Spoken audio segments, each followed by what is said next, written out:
దేవుడు మనందరికీ ఏదో ఒక భారాన్ని ఇస్తాడు. అది ఒక కష్టం కావచ్చు, లేదా ఒక బాధ్యత కావచ్చు.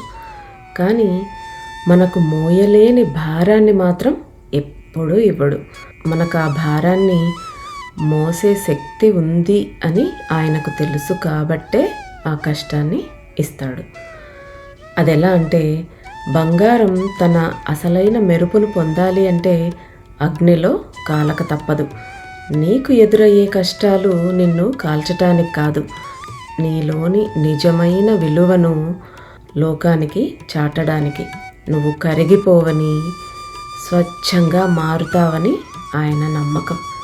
అందుకే జీవితంలో మనకు నచ్చనిది జరిగినప్పుడు దేవుడిని నిందించకుండా అది మన ఎదుగుదల కోసమే అని భావించి ఆ కష్టాన్ని చిరాకుతో కాకుండా, ఫిర్యాదు చేస్తూ కాకుండా, వినయంతో, చిరునవ్వుతో అంగీకరిస్తే మీరు జీవితంలో ఒక ఉన్నతమైన స్థాయికి చేరుకుంటారు.